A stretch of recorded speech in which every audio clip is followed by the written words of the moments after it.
Hello everyone. तो स्वागत है आप सभी का हमारे यूट्यूब चैनल में। आज हम बात करेंगे डेटाबेस मैनेजमेंट सिस्टम की, डीबीएमएस की। डीबीएमएस का मतलब होता है कि किसी भी डेटा को किस तरीके से मैनेज किया जाए, किस तरीके से मैनिपुलेट किया जाए, क्रिएट किया जाए डेटा को। सबसे पहले जो डेटाबेस यूज़ किया जाता था डेटाबेस के लिए, वो पेपर पे यूज़ किया जाता था, मतलब ऑफलाइन यूज़ किया था। उसके बाद ऑनलाइन शुरू हुआ और बाद में हम डेटाबेस मैनेजमेंट सिस्टम मतलब रिलेशनल डेटाबेस मैनेजमेंट सिस्टम में हम डेटा को स्टोर करने लगे। तो आइए बात करते हैं डीबीएमएस की। इसकी फुल फॉर्म होती है डेटाबेस मैनेजमेंट सिस्टम। डीबीएमएस एक सॉफ्टवेयर है जिसका यूज़ डेटाबेस को क्रिएट करने, डिलीट करने और मैनेज करने के लिए किया जाता है। ये एक ऐसा सॉफ्टवेयर है जो एंड यूज़र्स तथा डेटाबेस इन दोनों के बीच में एक इंटरफेस की तरह कार्य करता है। सबसे पहला डीबीएमएस जो है आईबीएम के द्वारा 1960 के दशक में मैनफोर्स कंप्यूटर पर स्टोरेज डेटा की बड़ी मात्रा को मैनेज करने के लिए विकसित किया गया था। ये किसके द्वारा बनाया गया था? भाई चार्ल्स बैचमैन के द्वारा। और इसका जो नाम था वो नाम था आईडीएस, इंटीग्रेटेड डेटा स्टोर। ठीक है, अब हम बात कर लेते हैं। सबसे पहला जो है ये ऑफलाइन यूज़ होता था, ऑफलाइन। उसके बाद रेड एक सिस्टम आया। इसकी फुल फॉर्म है redundant array of independent drives या redundant array of inexpensive disk और ड्राइव्स। डेटा को एक से अधिक हार्ड डिस्क और एसएसडी में स्टोर करना ही रेड कहलाता था। उसके बाद क्लाउड कंप्यूटिंग का मॉडल्स आया। क्लाउड कंप्यूटिंग मतलब सर्वर पर डेटा को अपलोड करना, ऑनलाइन सर्वर। उसके बाद क्लाउड कंप्यूटिंग का मॉडल्स आया। इसमें हम डेटा को ऑनलाइन सर्वर पर अपलोड करने लगे। और क्लाउड कंप्यूटिंग के यहाँ पर कुछ टाइप्स हैं। ये 3 तरह की क्लाउड कंप्यूटिंग के टाइप्स हैं। एक है IaaS, सेकंड है PaaS और थर्ड है SaaS। IaaS मतलब infrastructure as a service, network support था ये। दूसरा था PaaS यानी platform as a service, apps और वेबसाइट होस्टिंग के स्पेस के लिए PaaS का यूज़ किया गया। तीसरा था SaaS, software as a service, applications और गेम्स के लिए ये यूज़ किया गया। जो क्लाउड कंप्यूटिंग है, इसके जो फाउंडर हैं उनका नाम है JCR लिकलाइडर। ये अमेरिकन कंप्यूटर साइंटिस्ट हैं, ये अमेरिका के थे, ज़्यादातर अमेरिका के ही हैं जिन्होंने कुछ किए। अगला देख लेते हैं इसके बाद RDBMS। RDBMS क्या है? ठीक है, RDBMS relational database management system है। DBMS का मतलब होता है कि डेटा को टेक्स्ट की फॉर्म में सेव करना, लेकिन RDBMS का मतलब होता है कि डेटा को टेबल की फॉर्म में स्टोर करने को ही RDBMS कहा जाता है। ठीक है, RDBMS डेटा को टेबल्स, तालिकाओं के रूप में स्टोर करता है, जबकि DBMS डेटा को फाइल्स के रूप में स्टोर करता है। मतलब कि ये फाइल के रूप में स्टोर करता है DBMS, टेक्स्ट के फॉर्मेट में या फाइल के रूप में। लेकिन जो डेटाबेस है RDBMS, ये टेबल्स की रो एंड कॉलम्स के फॉर्मेट में ये डेटा को स्टोर करता है। इसकी खोज जो है 1970 में की गई बाई एडगर एफ कॉर्ड के द्वारा। ये नाम इम्पोर्टेंट है। RDBMS में रोज को टपल्स कहा जाता है तथा कॉलम्स को एट्रीब्यूट कहा जाता है। ठीक है, अब बात कर लेते हैं नंबर ऑफ टपल्स। अगर एक से ज़्यादा टपल्स होंगी उनको कार्डिनलिटी, और एक से ज़्यादा एट्रीब्यूट होंगे मतलब एक से ज़्यादा कॉलम्स होंगे तो उनको डिग्री। जैसे कि यहाँ पर हम एग्जांपल में देख सकते हैं, ये इधर को ये रोल नंबर, ये स्टूडेंट नंबर, ये एज, ये ब्रांच, ये सब कॉलम है। ये कितने कॉलम है? 1 2 3 4। तो नंबर ऑफ कॉलम्स मतलब नंबर ऑफ एट्रीब्यूट, इसका मतलब है डिग्री। डिग्री कितनी हो गई यहाँ पर? 4, यानी कि 4 कॉलम हो गए। 1 2 3 4। नंबर ऑफ एट्रीब्यूट की संख्या कितनी है? 4। तो नंबर ऑफ एट्रीब्यूट डिग्री कहलाता है, डिग्री की संख्या 4 हो गई। अगला देख लेते हैं रोज। 1 2 3 4 5। रोज को हम टपल्स कहते हैं, और टपल्स को नंबर ऑफ टपल्स, एक से ज़्यादा टपल्स होंगी तो उनको कार्डिनलिटी। तो कार्डिनलिटी की संख्या कितनी हो गई यहाँ पर? 5। ठीक है, आइए अब हम एक तरफ से देख लेते हैं सभी का इतिहास क्या क्या है। 1960 में चार्ल्स बेचमैन ने सबसे पहले डेटाबेस सिस्टम को डिज़ाइन किया था। इसके द्वारा डिज़ाइन किया गया था। और 1970 में EF कोड ने IBM के इंफॉर्मेशन मैनेजमेंट सिस्टम IMS को प्रस्तावित किया। यह RDBMS बनाया 1970 में इसी को हम RDBMS कहते हैं, इंफॉर्मेशन मैनेजमेंट सिस्टम को प्रस्तावित किया, यही पहला सबसे पहला RDBMS था। ठीक है। 1976 में पीटर चैन ने ER model, entity relationship model को विकसित किया और 1985 में object oriented database model develop किया गया। 1991 में माइक्रोसॉफ्ट ने MS एक्सेस को लॉन्च किया। 1995 में इंटरनेट से कार्य कर सकने वाले सबसे पहले डेटाबेस का निर्माण किया गया। फिर 1997 में डेटाबेस की प्रोसेसिंग में XML एक्सटेंसिबल मार्कअप लैंग्वेज को अप्लाई किया गया। ठीक है। अब हम बात करेंगे कुछ एग्जाम्पल्स की, जो डेटाबेस मैनेजमेंट सिस्टम के एग्जाम्पल्स हैं, कौन कौन से हैं। वैसे तो बहुत हैं, लेकिन जो सबसे मोस्ट इम्पोर्टेंट है, हम उसमें से 15 मोस्ट इम्पोर्टेंट एग्जाम्पल्स हैं वो हम देखते हैं। एक है MySQL, माइक्रोसॉफ्ट का SQL service, SQLite, Postgre, MariaDB, MongoDB। फिर आता है माइक्रोसॉफ्ट का एक्सेस, ओरेकल, एक ही फोक्स प्रो, ये भी माइक्रोसॉफ्ट का है जो अब बंद कर दिया गया है। उसके बाद IBM का DB2, फायरबेस, ये गूगल का है, इलास्टिक सर्च, अमेज़ोन का DynamoDB, एक कॉकरोच DB, एक कैसेंड्रा। अब देख लीजिए इसके आगे कुछ के आगे हमने लिखा है OS। ये इसका मतलब ये है कि ये ओपन सोर्स है, मतलब कि ये फ्री ऑफ कॉस्ट है, इनके लिए कोई पेड नहीं है ये, मतलब ये ओपन सोर्स है, फ्री ऑफ कॉस्ट है। जबकि माइक्रोसॉफ्ट का SQL ये पेड है, SQLite ये ओपन सोर्स है, पोस्टग्री का SQL ये भी ओपन सोर्स है, MariaDB ओपन सोर्स है, MongoDB ओपन सोर्स है, माइक्रोसॉफ्ट का एक्सेस ये पेड है, ओरेकल पेड है, फोक्स प्रो ये भी पेड था, IBM DB2 पेड है, फायरबेस पेड है, इलास्टिक सर्च पेड है, ये सब पेड हैं। ये कॉकरोच DB ये ओपन सोर्स है और कैसेंड्रा ये भी फ्री ऑफ कॉस्ट है। अब इसमें से एक तो ये दिख रहा होगा आपको MongoDB, ये नो SQL, मतलब कि ये स्ट्रक्चर्ड क्वेरी लैंग्वेज, SQL का मतलब होता है स्ट्रक्चर्ड क्वेरी लैंग्वेज, इस पर ये वर्क नहीं करता, ये यूज़ नहीं होती इसके अंदर। नो SQL का मतलब ये स्ट्रक्चर्ड क्वेरी लैंग्वेज पर यूज़ नहीं होता, इसमें SQL यूज़ नहीं होती और ना ही कैसेंड्रा में यूज़ होती, इसका यही मतलब है। और भी हम आगे देखेंगे कि किन किन DBMS में SQL का यूज़ नहीं किया जाता, आगे हम पढ़ेंगे इसके बारे में। अब ये देख लेते हैं डेटाबेस, कुछ कंसेप्ट, बेसिक कंसेप्ट जो है हायरार्की, डेटा हायरार्की। सबसे छोटी बिट जो डेटाबेस के अंदर होती है वो सबसे छोटी बिट होती है, जो सबसे स्मॉलेस्ट डाटा कहा जाता है, 0 या 1 की फॉर्मेट में, 0 या 1। उसके बाद बाइट आता है, उसको कैरेक्टर कहा जाता है, ये 8 बिट का होता है। फील्ड आता है थर्ड पे, ये ग्रुप ऑफ बाइट्स होता है, बाइट ऑफ ग्रुप्स फील्ड कहलाता है, और ग्रुप्स ऑफ फील्ड रिकॉर्ड कहलाता है। उसके बाद ग्रुप्स ऑफ रिकॉर्ड फाइल या टेबल कहलाता है। उसके बाद ग्रुप ऑफ फाइल या टेबल डेटाबेस कहलाता है। ठीक है, ये डेटाबेस हो जाता है। इसी को हम DBMS बोल देते हैं सॉफ्टवेयर में, और इसी का अपडेट वर्जन जो टेबल की फॉर्मेट में डाटा स्टोर करता है वो RDBMS कहलाता है। ठीक है, यहाँ हम देख लेते हैं डेटा हायरार्की। सबसे छोटा बिट्स, उसके बाद बाइट्स, उसके बाद जो बाइट से मिलकर बने वो फील्ड्स कहलाएगा, फील्ड से मिलकर जो बनेगा ग्रुप ऑफ फील्ड्स, रिकॉर्ड्स। अब उसके बाद रिकॉर्ड्स, ग्रुप ऑफ रिकॉर्ड्स जो कहलाएगा वो फाइल कहलाएगा, और ग्रुप ऑफ फाइल्स डेटाबेस कहलाएगा। यही DBMS या RDBMS बन जाता है। आगे बात करते हैं, ये है data organisation and file management system क्या क्या है। सबसे पहले आता है डेटाबेस एडमिनिस्ट्रेटर, जो डेटा को मैनेज करता है, उसे अपडेट कर सकता है, डिलीट कर सकता है, उसको एडमिनिस्ट्रेटर कहा जाता है, DBA। इसका मतलब DBA होता है, जो भी कुछ डेटा को मैनेज कर सकता है उसे हम DBA कह सकते हैं। DBA वह व्यक्ति या समूह होता है जो डेटाबेस में किसी भी प्रकार का बदलाव करते हैं, जैसे कि अपडेट, डिलीट या क्रिएट। जो भी ये काम डेटा के अंदर करता है वो DBA कहलाता है, डेटाबेस एडमिनिस्ट्रेटर। ठीक है, आगे देखते हैं हम टाइप्स ऑफ डेटाबेस।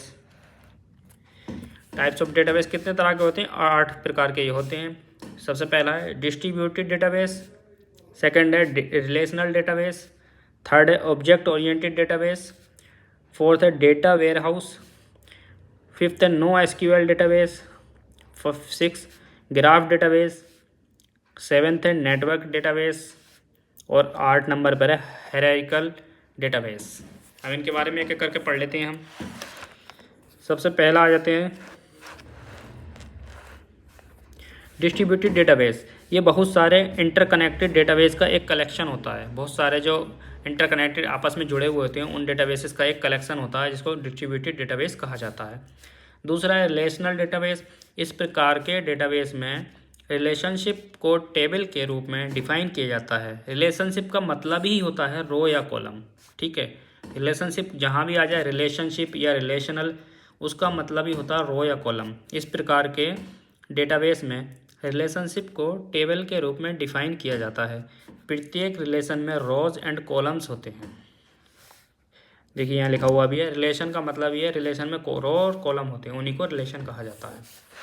आगे बात करते हैं ऑब्जेक्ट ओरिएंटेड डेटाबेस।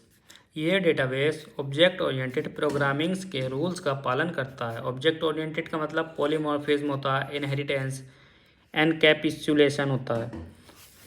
आगे है चौथा नंबर पे डेटा वेयरहाउस। बिजनेस डेटा को कलेक्ट और एनालाइज करने के लिए इसका उपयोग किया जाता है, डेटा वेयरहाउस।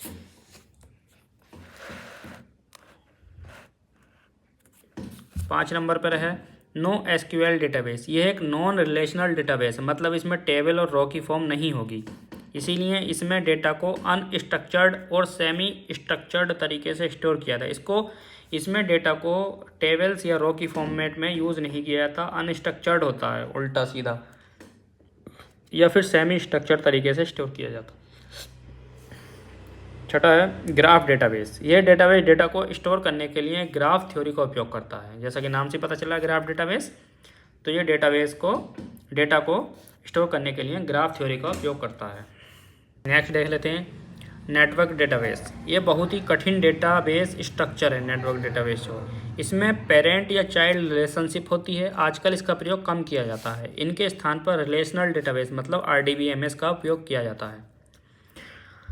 अगला है हायरार्किकल डेटाबेस। इस डेटाबेस में डेटा को ट्री की तरह के स्ट्रक्चर में ऑर्गेनाइज किया जाता है, मतलब कि ट्री जैसे होता है 1 2 ये, फिर इसकी कई सारी फॉर्म, जिसमें केवल एक ही रूट पेरेंट होता है, मतलब एक रूट होता है, उसकी फिर ब्रांचेस होती हैं कई सारी, फिर उनकी अलग अलग ब्रांचेस, इस तरीके से इसमें डेटा को रिकॉर्ड्स की तरह स्टोर किया जाता है। ठीक है, अब हम देख लेते हैं अगला जो टॉपिक है डेटाबेस स्कीमा। डेटाबेस का एक लॉजिकल रिप्रेजेंटेशन होता है। स्कीमा का मतलब है कि रो और टेबल का जो फॉर्मेट होता है उसको स्कीमा कहा जाता है, एक टेबल का स्ट्रक्चर। डेटाबेस स्कीमा डेटाबेस का एक डिज़ाइन होता है जो पूरे डेटाबेस के बारे में जानकारी प्रदान करता है। पूरा एक जो स्ट्रक्चर होता है वही स्कीमा कहलाता है। डेटाबेस स्कीमा हमें ये बताता है कि डेटाबेस में डेटा किस तरह से स्टोर हुआ है और उनके बीच रिलेशनशिप कैसी है, सारा का कुछ हम डेटाबेस स्कीमा से पता चलता है।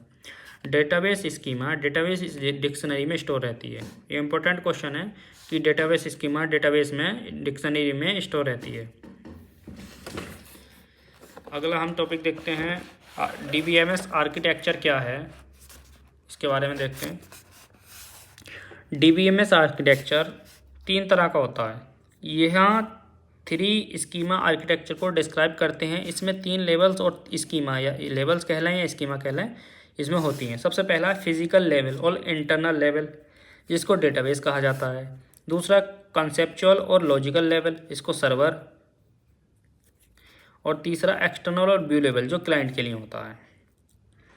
यह हम यहाँ पे एक देख भी सकते हैं।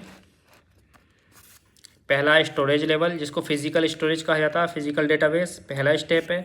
इसमें इंटरनल स्कीमा होता है, इंटरनल लेवल स्टोरेज व्यू। उसके बाद सेकंड है कॉन्सेप्चुअल स्कीमा, कॉन्सेप्चुअल लेवल। उसके बाद थर्ड जो आता है वो क्लाइंट के लिए external view 1, external view n, जो भी जितने भी व्यूज़ हो सकते हैं उसमें ये सब। तो पहला हम बात कर लेते हैं फिजिकल लेवल या इंटरनल लेवल। यह निचला लेवल होता है, सबसे लोएस्ट लेवल होता है। ये हम देख सकते हैं सबसे नीचे यही है। यह लेवल यह डिस्क्राइब करता है कि DBMS डेटाबेस में डेटा कैसे स्टोर होता है। यही डिस्क्राइब करता है, कैसे पता चलता है, इसी के थ्रू पता चलता है कि डेटाबेस में डेटा किस तरीके से स्टोर होता है। उदाहरण की फॉर्म में इंडेक्स की तरह है या बी ट्री की तरह है या हैजिंग है, क्या है, किस तरीके से डेटा को स्टोर किया गया, किस तरीके से, वो हमें फिजिकल लेवल या इंटर लेवल से पता चलता है। अगला देख लेते हैं।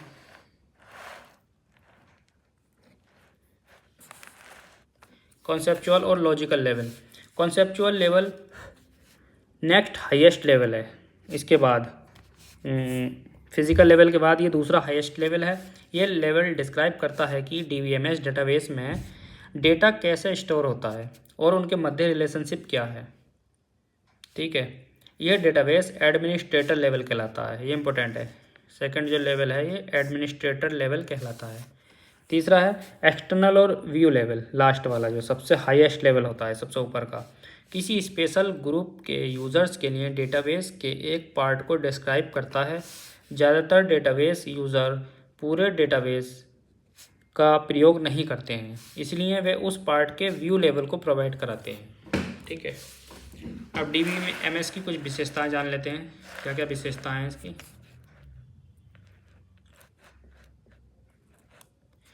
डीबीएमएस की विशेषताएं, कैरेक्टरिस्टिक्स। डेटा में रिडंडेंसी यानी डुप्लीकेसी नहीं होनी चाहिए और ना ही डेटा में इनकंसिस्टेंसी होनी चाहिए, अर्थात डेटा में कंसिस्टेंसी होनी चाहिए। ठीक है, ना तो डुप्लीकेसी होनी चाहिए और ना ही इनकंसिस्टेंसी होनी चाहिए डेटा के अंदर। यही डीबीएमएस की मुख्य विशेषता है। दूसरा है डेटा में इंटीग्रिटी हो एंड सिक्योरिटी होनी चाहिए, रियलिस्टिक डेटा होना चाहिए। नंबर 4 है store any type of data, किसी भी तरह का डाटा स्टोर करना चाहिए। एसिड प्रॉपर्टीज़, इसकी फुल फॉर्म हम बताएंगे। एटोमिसिटी, इसका कंसिस्टेंसी, आई का आइसोलेशन, डी का ड्यूरेबिलिटी। ये हम इसके बारे में अभी आगे डिटेल में चर्चा करेंगे, एसिड प्रॉपर्टीज़ के बारे में। ठीक है, अगला देख लेते हैं इजी एक्सेस, बहुत आसानी से एक्सेस हो जाना चाहिए।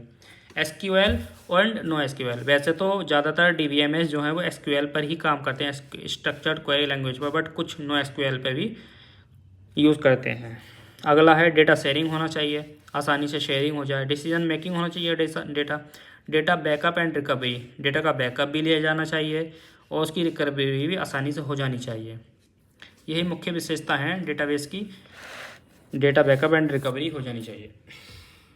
अभी हमने पीछे देखा कि जो डीबीएमएस में है कितनी करेक्टरिस्टिक्स हैं, उनमें एक थी एसिड, उसी की हम फुल फॉर्म यहाँ पे पढ़ेंगे, जिसको डीबीएमएस ट्रांजैक्शन को भी बोलते हैं। ट्रांजैक्शन की 4 प्रॉपर्टीज़ होती हैं जिसे हम एसिड प्रॉपर्टीज़ कहते हैं। ठीक है, A for atomicity, C for consistency, I for isolation, D for durability.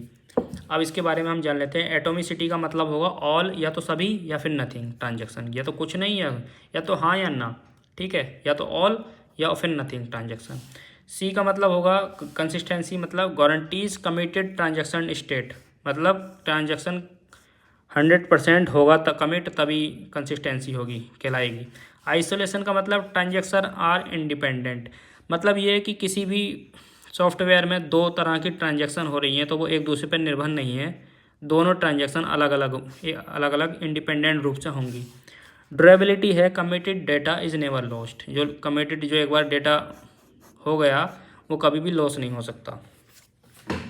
आइए इसके बारे में देख लेते हैं। ए है एटोमिसिटी, जब ट्रांजैक्शन एक ही स्टेप में पूर्ण हो जाता है तब ट्रांजैक्शन एटॉमिक होता है। यस नो, या तो यस या नो, या तो ऑल या तो नन। ठीक है। सेकंड है कंसिस्टेंसी, जब ट्रांजैक्शन होता है तो डेटाबेस एक स्टेट से दूसरे स्टेट में कंसिस्टेंस हो जाता है, बिफोर पहले और बाद में सेम रहता है, मतलब कंसिस्टेंस रहता है।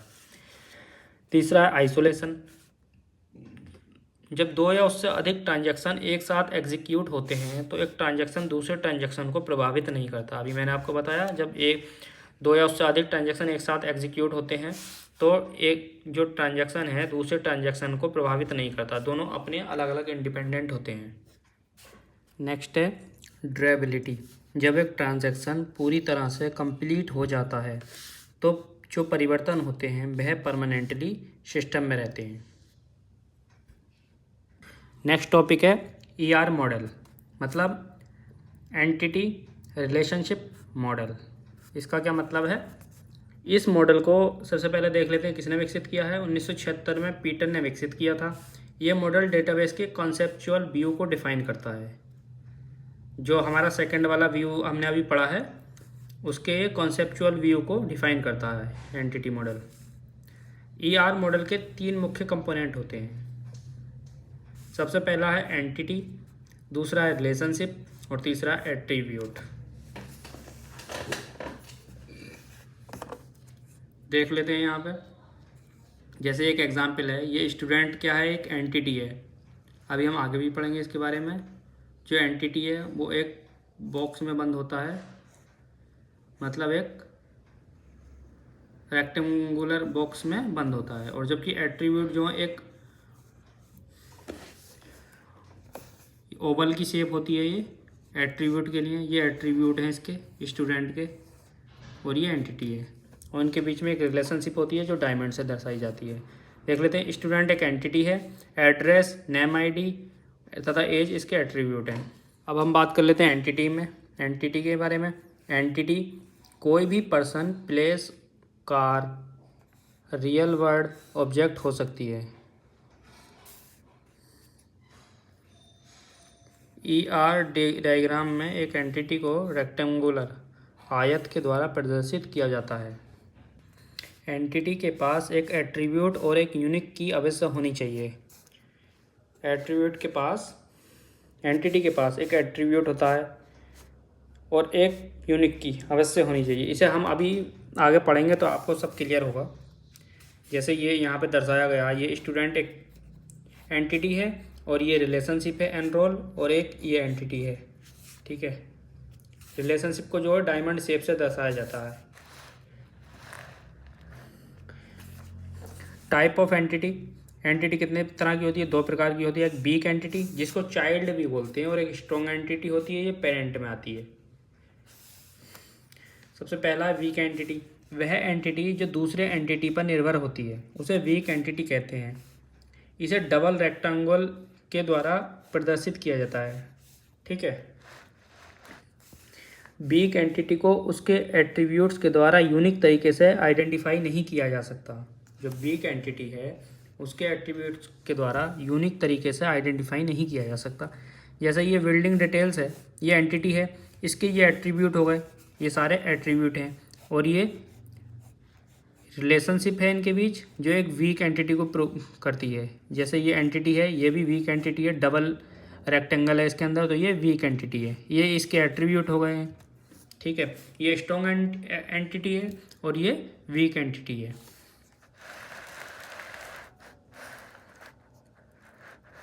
नेक्स्ट देखते हैं स्ट्रॉन्ग एंटिटी। वह एंटिटी जिसके पास प्राइमरी की होती है। प्राइमरी की का मतलब है कि एक पेरेंट की, अर्थात ऐसा कि जो टेबल के अंदर कोई और ना हो, इस तरह की प्राइमरी की केवल एक ही होती है, स्ट्रॉन्ग एंटिटी कहलाती है।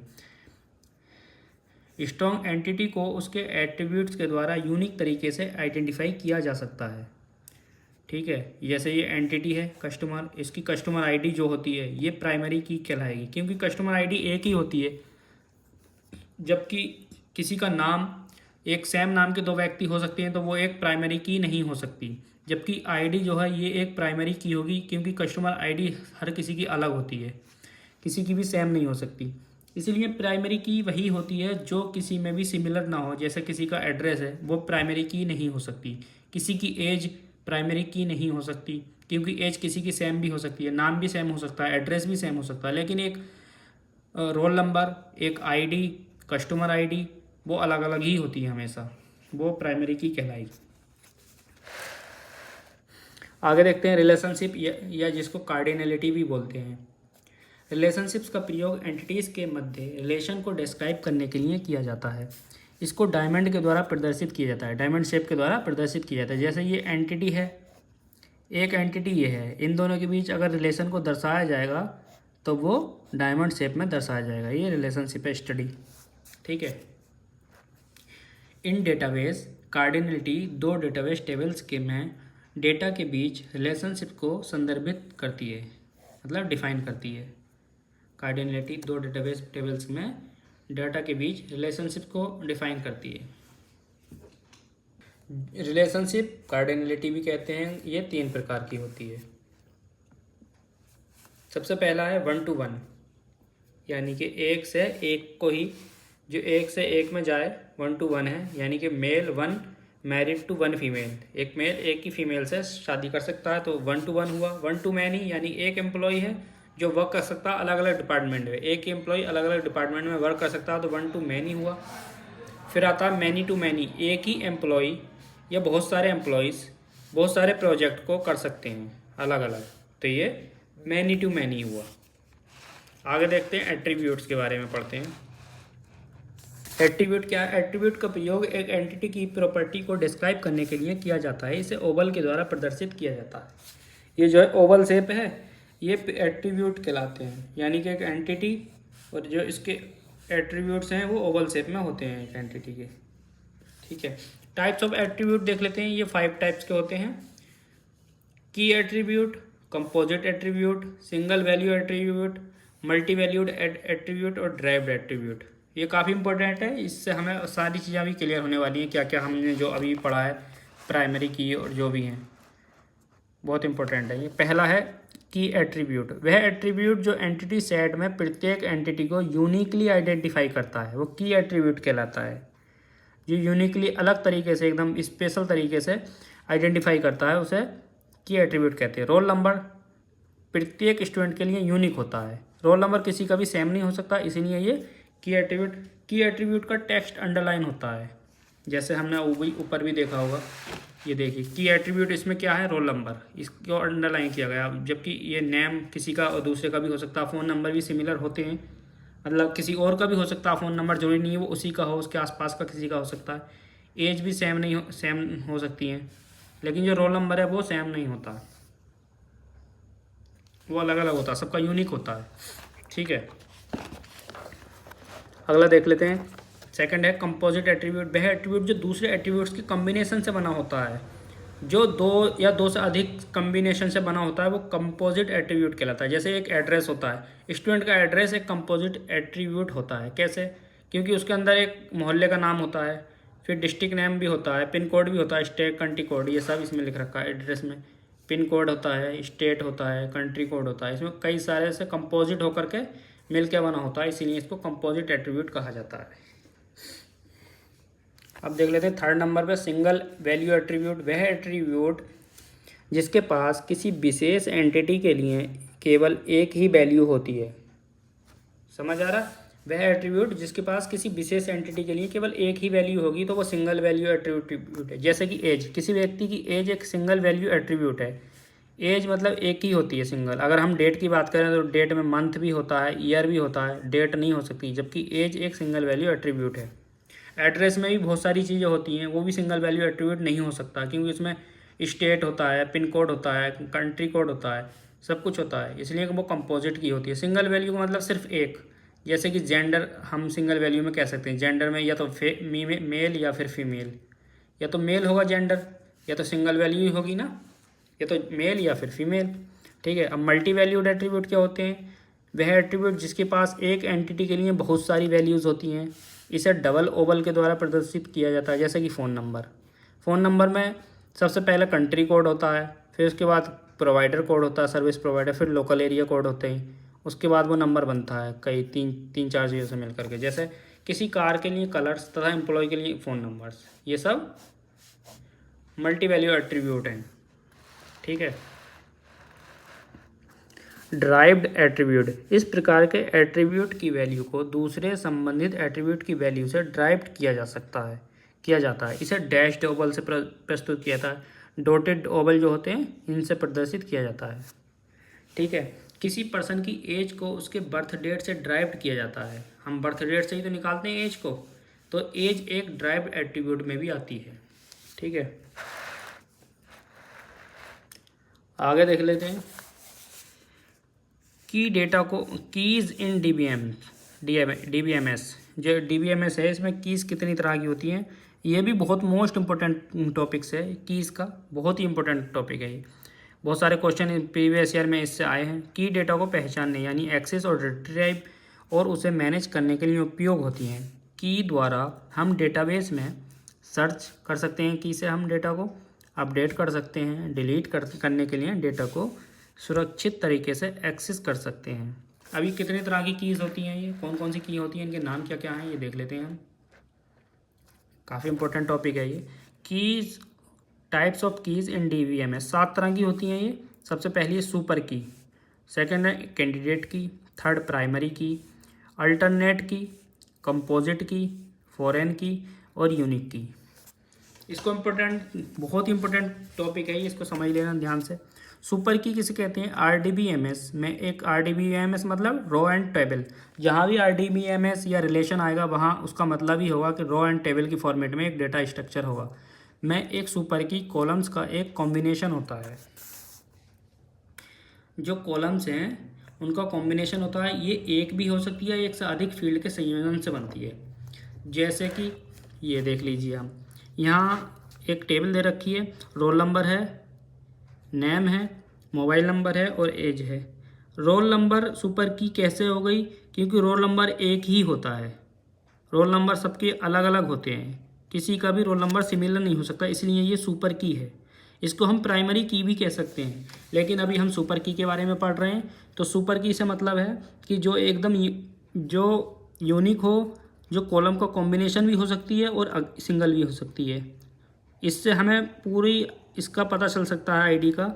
कुछ कन्फ्यूज़न इसलिए नहीं होगा क्योंकि रोल नंबर जो है एक यूनिक नंबर होता है। अगर हम नेम से लगाएं, नेम से देखें तो नेम तो किसी का सेम भी हो सकता है, अलग अलग तो होते हैं लेकिन किसी का सेम भी होता है, तो वो सुपर की नहीं हो सकता। लेकिन अगर नेम के साथ हमें मोबाइल नंबर मिल जाए, क्योंकि सेम नाम से एक ही मोबाइल नंबर अगर सेम होगा तो वो हमें सेम होने के चांसेस बहुत कम होंगे। मतलब नाम और मोबाइल नंबर अगर हमें मिल जाएगा तो वो सुपर की बन जाएगा। यानी कि यहाँ पे एक सुपर की ये हो गई, एक सुपर की ये हो गई। ठीक है, समझ में आया? अगर नेम और मोबाइल नंबर दोनों के सेम नहीं हो सकते, अगर नेम सेम हुआ तो मोबाइल नंबर अलग ही होगा। ठीक है, यहाँ और अच्छे तरीके से हम देख लेते हैं सुपर की के एग्जांपल्स। यहाँ पर एक टेबल और दे रखी है, इसमें एम्प्लॉय आईडी है, नेम है, आधार नंबर है, ईमेल आईडी है, डिपार्टमेंट आईडी है। तो एम्प्लॉय आईडी तो यूनिक आईडी होती है, तो ये सुपर की में आएगी। ठीक है, आधार नंबर भी हर किसी का अलग ही होता है, ये भी सुपर की कहलाएगा। ईमेल आईडी भी सबकी अलग है, ये भी सुपर की में आएगी। ठीक है, उसके बाद ईमेल आईडी प्लस आधार आईडी, इन दोनों को अगर हम मिलाएं तो वो भी सुपर की में आएगी। ये देखिए, सबसे पहले एम्प्लॉय आईडी ये सुपर की हो गई, आधार नंबर ये सुपर की में आएगा, ईमेल आईडी ये सुपर की में आएगी। ये सबके अलग ही अलग होते हैं, सेम नहीं हो सकते। उसके बाद ईमेल और आधार एक साथ आए तो वो भी सुपर की कहलाएगी। उसके बाद ईमेल और नेम इन दोनों को लें तो वो भी सुपर की होगी।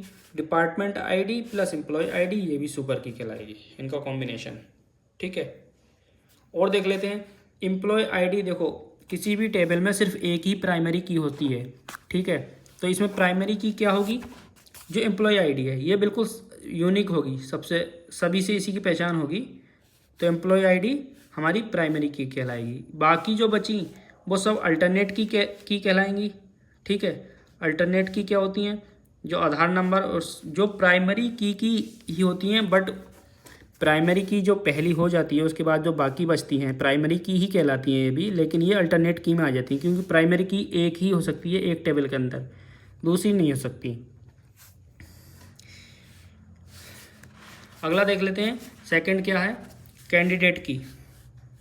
कैंडिडेट की हर रिकॉर्ड को यूनिक रूप से पहचानने की योग्यता रखती है। कैंडिडेट की डेटाबेस टेबल में एक मिनिमल सुपर की है। कैंडिडेट की डेटाबेस टेबल में एक मिनिमल सुपर की होती है। ठीक है, जैसे एम्प्लॉय आईडी, आधार आईडी और ईमेल आईडी। एम्प्लॉय आईडी, आधार आईडी और ईमेल आईडी ये कैंडिडेट की कहलाती हैं। उसके बाद आ जाते हैं प्राइमरी की। हमने पहले भी बात करी है प्राइमरी की के बारे में। प्राइमरी की एक कैंडिडेट की है। ठीक है, कैंडिडेट की ही प्राइमरी की होती है, लेकिन प्राइमरी की यूनिक होती है। किसी भी टेबल में एक प्राइमरी की होती है, केवल एक ही होती है। उसके अलावा जो भी प्राइमरी की होगी वो अल्टरनेट की या यूनिक की में आ जाती हैं। यह नल वैल्यू को कंटेन नहीं करती है, इन नल वैल्यू को कंटेन नहीं करती, मतलब जीरो वैल्यू को नहीं रखती है अपने पास। ठीक है, अगला देख लेते हैं अल्टरनेट की। सभी कैंडिडेट कीज़ में से केवल एक को प्राइमरी की के रूप में चुना जाता है। शेष कीज़ को अल्टरनेट की के रूप में जाना जाता है। अभी हमने पहले भी बताया, मतलब एक ही की प्राइमरी की होगी, बाकी की जो कीज़ होंगी वो अल्टरनेट की में आ जाएंगी। ठीक है।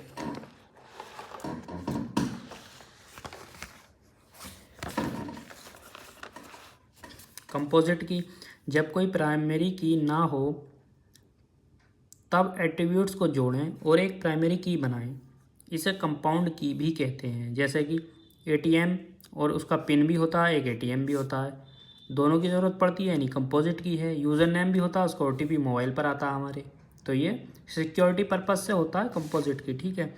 अगला है फॉरेन की, इसे रेफरेंसिंग की भी कहा जाता है। रेफरेंसिंग की, ये आ जाता है ये क्वेश्चन कि रेफरेंसिंग की कौन सी होती है, यानी कि फॉरेन की। जब किसी एक प्राइमरी की को किसी दूसरे टेबल में प्राइमरी की के रूप में प्रयोग करते हैं तो उसे फॉरेन की कहा जाता है। एक ही प्राइमरी की को दूसरे टेबल में प्राइमरी की के रूप में प्रयोग करते हैं तो उसे फॉरेन की कहा जाता है। ठीक है। नेक्स्ट है यूनिक की। यूनिक की मतलब हम एक टेबल में केवल एक प्राइमरी की रख सकते हैं, जबकि हमारे पास एक से अधिक यूनिक की हो सकती हैं। यूनिक की ज़्यादा हो सकती हैं, जबकि प्राइमरी की एक ही होती है। यूनिक की को ही अल्टरनेट की भी कहते हैं, लेकिन वो अलग होती हैं थोड़ा। ठीक है। अब अगला हम बात करते हैं ईएफ कोड्स रूल। जिन्होंने आरडीबीएमएस का निर्माण किया, जिन्होंने आरडीबीएमएस की परिभाषा दी है, उन्होंने 12 रूल हमारे निकाले हैं। ठीक है। 12 रूल्स, कोड्स, इनको कोड्स 12 रूल्स भी कहा जाता है। Doctor Edgar Frank code, EF code, एक कंप्यूटर वैज्ञानिक थे, कंप्यूटर साइंटिस्ट थे, जो आईबीएम के लिए कार्य करते समय उन्होंने डेटाबेस मैनेजमेंट सिस्टम के लिए रिलेशनल मॉडल, जो कि रिलेशनल डेटाबेस के लिए एक सैद्धांतिक आधार है, को किया, मॉडल को किया। ठीक है। कोड है 13 रूल्स, टोटल तो 13 रूल्स हैं, बट 0 से 12 तक प्रस्तावित किए गए हैं। 0 भी है इसमें, तो यानी 13 रूल्स हो गए, बट ये 12 ही काउंट होते हैं। यदि कोई डीबीएमएस इन नियमों को पूरा करता है तो इसे रिलेशनल डेटाबेस मैनेजमेंट सिस्टम कहा जाता है। जो इन नियमों को पूरा करता है तो उसी को आरडीबीएमएस कहा जाता है। अब ये रूल्स क्या क्या हैं ये देख लीजिए। 12 रूल्स हैं ये, इन नियमों को कोड्स 12 रूल भी कहा जाता है। ठीक है। इन नियमों को कोड्स 12 रूल्स कहा जाता है। इनकी बात कर लेते हैं, इन्हें बस हम एक नज़र से देख लेते हैं। इतने तो सारे याद तो नहीं हो सकते, लेकिन हमें पता होने चाहिए कौन कौन से हैं। तो रूल 0 है the foundation rule, rule 1 information rule, rule 2 guaranteed access rule, rule 3 systematic treatment of null values, rule 4 active dynamic online catalogue based on the relational model, rule 5 है comprehensive data sub language rule, rule 6 view updating rule, rule 7 है relational level operation, ये high level insert update and delete का option है इसमें। Rule 8 है physical data independence rule, rule 9 है logical data independence rule, rule 10 है integrity independence rule, rule 11 distribution independence rule, rule 12 non subversion rule. अब बात कर लेते हैं पॉपुलर डीबीएमएस की, जो सबसे most popular database management system है। सबसे पहला है फॉक्स प्रो, ये माइक्रोसॉफ्ट का है। देखिए FoxPro was originally known as FoxBase, जो सबसे पहले जो इसका नाम था वो फॉक्स बेस था, which was developed by Fox Software beginning in 1984। जो सबसे पहले जो ये डेवलप किया गया था वो फॉक्स कंपनी के द्वारा, फॉक्स सॉफ्टवेयर कंपनी थी, इसके द्वारा डेवलप किया गया था 1984 में। 1992 में फॉक्स टेक्नोलॉजीज़ का माइक्रोसॉफ्ट में विलय हो गया, माइक्रोसॉफ्ट ने इसे ख़रीद लिया 92 में। फॉक्स बेस का नाम बदलकर FoxPro Microsoft Visual FoxPro कर दिया गया। जब माइक्रोसॉफ्ट ने ख़रीद लिया तो उसने अपना नाम भी ऐड कर दिया इसमें। फॉक्स प्रो एक डेटाबेस मैनेजमेंट सिस्टम और आरडीबीएमएस दोनों था शुरुआती दौर में। फॉक्स प्रो डीबीएमएस माइक्रोसॉफ्ट द्वारा विकसित किया गया है और इसे Microsoft Visual fox pro BFP कहा जाता है। फॉक्स माइक्रोसॉफ्ट ने 2007 में बीएफपी का विकास और मार्केटिंग समाप्त कर दी। अब इसे हम यूज़ तो कर सकते हैं, लेकिन इसमें अब कोई भी अपडेशन नहीं आएगा, ना कोई इसमें एडिट अपडेट किसी भी तरह का होगा। ठीक है। ये टेक्स्ट बेस्ड था तथा ऑब्जेक्ट ओरिएंटेड भी था। ये टेक्स्ट बेस्ड था, मतलब स्टार्टिंग में DBMS था ये।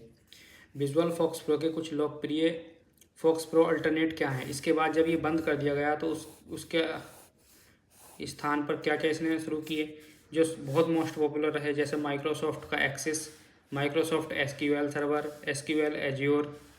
और फॉक्स प्रो कमांड के बारे में बात कर लेते हैं। डिलीट का मतलब डिलीट ऑल रिकॉर्ड। अगर डिलीट डेली कमांड का यूज़ करेंगे तो डिलीट सारा रिकॉर्ड डिलीट हो जाएगा। अपेंड कमांड का यूज़ करेंगे तो ऐड न्यू रिकॉर्ड हो जाएगा। डिस्प्ले की मदद से list all commands. Browse displays the large amount of information. और रिप्लेस है overwrites the content with the new content. किसी कंटेंट पर नया कंटेंट ओवरराइट करने के लिए रिप्लेस का यूज़ होता है। अगला नेक्स्ट ब्राउज़र है, डेटाबेस मैनेजमेंट DBMS है ओरेकल। ये most important most used popular Oracle है, डेटाबेस मैनेजमेंट सिस्टम है, इसका नाम ओरेकल है। कंपनी जिसे शुरू में सॉफ्टवेयर डेवलपमेंट लेबोरेटरीज HDL कहा जाता था, की स्थापना 1977 में लैरी एलिसन व बॉब माइनर द्वारा की गई थी। सॉफ्टवेयर डेवलपमेंट लेबोरेटरीज यानी HDL का नाम बदलकर रिलेशनल सॉफ्टवेयर INC RSI मतलब हो गया। 1983 में RSI का नाम बदलकर ओरेकल सिस्टम कॉरपोरेशन हुआ, फिर बाद में ओरेकल कॉरपोरेशन कर दिया गया। ठीक है, लास्ट में ओरेकल एक DBMS है। इसका यूज डेटा को टेबुलर फॉर्मेट में स्टोर करने के लिए किया जाता है। ठीक है, ओरेकल के 4 मेन फीचर्स हैं, availability, performance and scalability, security and backup and recovery. ठीक है, ये हमें याद रखनी है। एक तो एबिलिटी होनी चाहिए, परफॉर्मेंस और स्केलेबिलिटी होनी चाहिए, सिक्योरिटी हो, बैकअप और रिकवरी, डाटा को रिकवर करने का भी होना चाहिए। ये देख लेते हैं, how to create new user in Oracle. ये क्वेश्चन प्रीवियस ईयर एग्जाम में आया था। Create user plus identify. Identify मतलब पासवर्ड और जो भी उसका यूज़र नेम और पासवर्ड होना चाहिए। ठीक है, अब हम SQL की बात कर लेते हैं। SQL क्या होता है?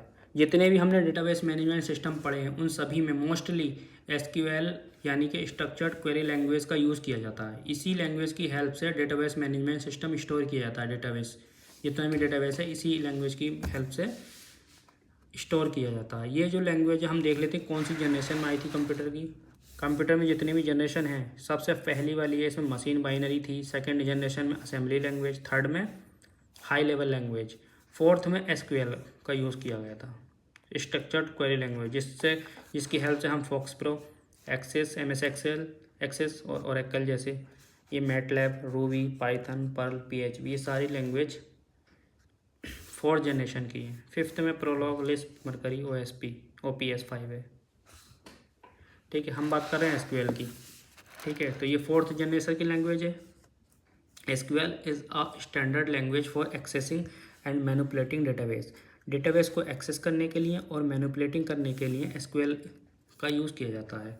ठीक है, SQL was initially developed eight IBM, international business machine, IBM की फुल फॉर्म है। इसी के द्वारा डेवलप की गई थी IBM के द्वारा, जिसमें साइंटिस्ट थे कंप्यूटर वैज्ञानिक Donald De Chamberlain and Raymond F voice. जो SQL है वो डिज़ाइन की गई थी 1970 में। इसको स्टैंडर्डाइजेशन दिया था भाई अंसी के द्वारा इन 1986 में। अंसी की full form American national standards institute Anshi. SQL जो को सर्टिफिकेट जो दिया था, सर्टिफाइड की गई थी ISO के द्वारा इन 1987 में। ISO stand for International Organization for Standardization यानी ISO। SQL का जो ओल्ड नेम था वो सिक्वेल था, यानी structured English query language, structured English query language. ठीक है, अब SQL कमांड के बारे में पढ़ते हैं। ये 5 प्रकार की होती हैं SQL कमांड, सबसे मोस्ट इंपॉर्टेंट है ये भी SQL कमांड्स, जिसमें DDL है, DML है, DCL है, TCL है और DQL है। DDL मतलब data definition language, DML data manipulating language, DCL data control language, TCL transaction control language, DQL data query language. ठीक है, सभी के बारे में पढ़ लेते हैं जितनी भी ये कमांड है। क्रिएट DDL में पांच कमांड आती हैं, क्रिएट, ड्रॉप, अल्टर, ट्रंकेट, रेनेम। किसी भी डेटाबेस को की स्कीमा को क्रिएट करने के लिए क्रिएट कमांड का यूज़ किया जाता है। ड्रॉप से उसको डिलीट किया जाता है, पूरे स्ट्रक्चर को डिलीट कर सकते हैं हम ड्रॉप से। ड्रॉप ऑल रिकॉर्ड, सारे रिकॉर्ड को डिलीट करने के लिए ड्रॉप का यूज़ करते हैं। अल्टर मतलब कि उसमें चेंजिंग करने के लिए अल्टर का यूज़ किया जाता है, डेटा के अंदर चेंजिंग करने के लिए। ट्रंकेट से भी हम डिलीट कर सकते हैं, लेकिन इससे बहुत फास्ट डिलीट कर सकते हैं विदाउट क्लॉज। रिनेम, इससे हम चेंज कर सकते हैं, रिनेम कर सकते हैं डेटा को। DML, डेटा मैनिपुलेटिंग लैंग्वेज, इसके द्वारा हम इंसर्ट कर सकते हैं डेटा को, अपडेट कर सकते हैं और डिलीट कर सकते हैं। एक डिलीट यहाँ पर है, एक ड्रॉप का मतलब भी डिलीट यहाँ पर है, एक ट्रंकेट है। इन तीनों में क्या अंतर है? देखिए, ड्रॉप का मतलब ये है कि सारा जो स्ट्रक्चर है स्कीमा पूरा पूरा ऑल रिकॉर्ड स्वाहा कर देगा, ये सारा डिलीट कर देगा ड्रॉप। ट्रंकेट जो है ये रॉ डिलीट करता है, वो भी मतलब फास्ट, जितनी हम चाहें जहाँ तक वो फास्ट डिलीट करता है। और डिलीट की मदद से हम जहाँ तक हम चाहें, मतलब जैसे बीच में से हम डाटा कोई एम्प्लॉय कंपनी छोड़कर चला गया है, जैसे 1 2 3 4 5, या अगर 2 से लेकर और 3 तक का डेटा हमें डिलीट करना है तो हम डिलीट की मदद से डिलीट करेंगे, वो डिलीट कमांड की मदद से। और जो ट्रंकेट है इससे लगातार डिलीट होता है, वो बहुत फास्ट डिलीट होता है। जबकि डिलीट कमांड से हम वेयर क्लॉज का यूज़ करके डेटा को डिलीट करते हैं, जहाँ से हमें ज़रूरत हो, रिक्वायर्ड होता है वहाँ तक का हम डेटा डिलीट करते हैं। आई थिंक आपको समझ में आ गया होगा डिलीट, ड्रॉप और ट्रंकेट का मतलब। अगला क्वेश्चन है DCL। DQL DCL में दो कमांड है, ग्रांट या रिवोक। या तो उसे अनुमति देगा या फिर उसे रिवोक मना कर देगा, यही दो इसमें कमांड होती है। अब नेक्स्ट क्वेश्चन है, नेक्स्ट कमांड है TCL, transaction control language. Commit, roll back और सेव पॉइंट। कमिट का मतलब है ट्रांजैक्शन सक्सेसफुल हो गया तो वो कमिट हो गया, मतलब सेव चेंजेस, इसका मतलब है सेव चेंजेस। इसके बाद आता है roll back command. Roll back का मतलब है ट्रांजैक्शन या तो फेल्ड हो गया तो उसके बाद उसे अंडू किया गया, दोबारा से अंडू चेंजिंग हुआ तो वो रोल बैक में आता। सेव पॉइंट, सेव पॉइंट का मतलब ये है कि डेटा को एक अस्थायी फॉर्म में सेव कर लेना एक किसी पॉइंट पर, उसके बाद दोबारा से वहीं से शुरू कर देना। जैसे कि हम कोई मूवी डाउनलोड कर रहे हैं और वो अगर 50% डाउनलोड हो गई है मूवी, उसके बाद हमारा डेटा फिनिश हो गया, हम दोबारा से उसे स्टार्टिंग करेंगे तो वो 0 से ना होकर के वो 50% से दोबारा से डाउनलोड होनी शुरू हो जाएगी। यही सेव पॉइंट होता है कि वो 50% पे सेव पॉइंट कर लिया उसने। लास्ट है DQL, डेटा क्वेरी लैंग्वेज। इसके अंदर सेलेक्ट आता है, डेटा को सेलेक्ट करने के लिए इस कमांड का यूज़ किया जाता है। अभी जो मैंने सब बताया आपको उसी के बारे में दोबारा से देख लेते हैं। सबसे पहला था डेटा डेफिनेशन लैंग्वेज। DDL का यूज़ डेटाबेस स्ट्रक्चर को क्रिएट करने में, मॉडिफाई करने तथा डिलीट करने के लिए किया जाता है। ठीक है, डेटाबेस की स्कीमा को परिभाषित करता है। ठीक है, स्कीमा मतलब स्ट्रक्चर, टेबल और रो की जो फॉर्मेट होता है उसे स्कीमा कहा जाता है, उसको क्रिएट करता है ये। Schema is a logical representation. अब देख लीजिए, DDL में 5 कमांड होती हैं जो अभी हम डिस्कस करके आए हैं। Create, to create schema, create करने के लिए। दूसरा है अल्टर, बदलाव करने के लिए। ड्रॉप मतलब delete, completely delete the table, अभी मैंने पहले भी बताया आपको। ट्रंकेट, रोज़ में अवेलेबल डेटा को डिलीट करना या रोज़ को डिलीट करना फॉर फास्टर डिलीशन, मतलब जो तेज़ अगर हम डिलीट करना चाहेंगे तो वो ट्रंकेट की हेल्प से करेंगे। रिनेम मतलब रिनेम करेंगे। ये हम देख लेते हैं ड्रॉप और ट्रंकेट में क्या अंतर है। डिलीट ए होल डेटाबेस टेबल, या तो होल डेटाबेस या टेबल को पूरी को स्वाहा करने के लिए ड्रॉप का यूज़ किया जाता है। और truncate, delete all rose of A table, deletes the data inside the table but not the table itself, मतलब टेबल को डिलीट नहीं करना, और टेबल के अंदर जो डेटा है उसको फास्टली डिलीट कर सकता है, बहुत फास्टेस्ट। नेक्स्ट है दूसरी कमांड है data manipulation language, DML command का यूज डेटाबेस में डेटा ऐड, इंसर्ट, डिलीट और अपडेट करने के लिए किया जाता है। कमांड ऑफ DML, इसमें 4 होती हैं। वैसे देखो, ये जो DQL कमांड है, सेलेक्ट कमांड है, ये लास्ट वाली कमांड है, बट ओरेकल जो है इसको नहीं मानता। ओरेकल 4 ही कमांड मानता है, DDL, DML, DCL और TCL, 4 ही मानता है, लेकिन वो DQL को नहीं मानता, तो वो इसी में हम मर्ज कर देते हैं उसको। 4 कमांड यहाँ select command, insert command, update command और delete command.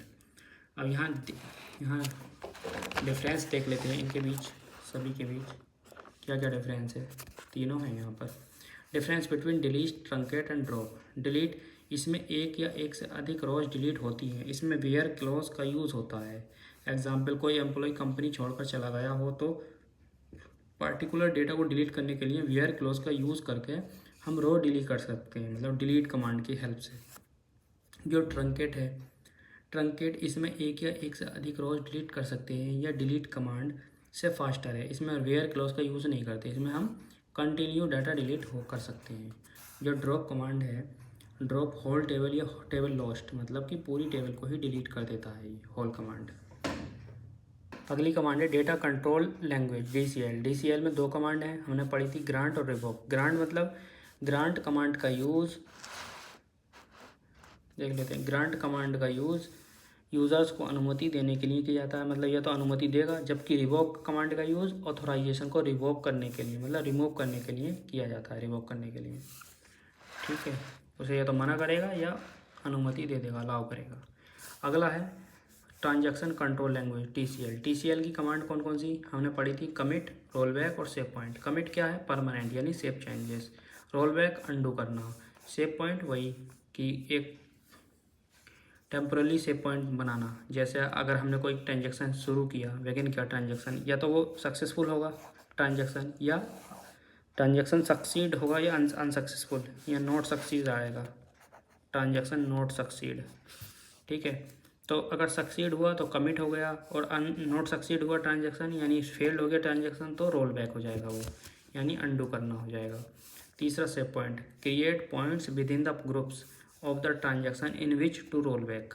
Save point transaction के ग्रुप्स के साथ ऐसे पॉइंट बनाता है जिनमें रोल बैक करना होता है। जैसे ये है, कोई प्रोसेस हुआ यहाँ पर, ये एक पॉइंट बना लिया इसने, ये दूसरा प्रोसेस हुआ, फिर पॉइंट बना लिया, फिर तीसरा, इस तरीके से ये बीच बीच में पॉइंट बना लेता है। जैसे अब दोबारा से प्रोसेसिंग स्टार्ट होगी तो वो यहीं से स्टार्ट होगी, ना कि शुरू से हो। ठीक है, 0 से नहीं होगी, वो 1 से ही होगी, फिर 2 पे जाएगी। ठीक है, लास्ट है data query language, DQL। DQL command कौन सी है, सेलेक्ट। ये वैसे तो हमने उसमें पहले भी पढ़ चुके हैं इसे DML में, बट ये बाकी नहीं मानता, बट ओरेकल जो मानता है वो उसी में मानता है DML में, बट बाकी सब अलग मानते हैं इसको। ठीक है, तो इसलिए हम अलग पढ़ेंगे इसको। Select command is use to select data from a database से डेटा को सेलेक्ट करने के लिए जिस कमांड का यूज़ किया था वो है सेलेक्ट कमांड। सिंपल है। तो आई होप मुझे आपको मेरी मेहनत पसंद आई होगी। प्लीज़ सब्सक्राइब जरूर कर देना मेरे चैनल को। Thank you so much.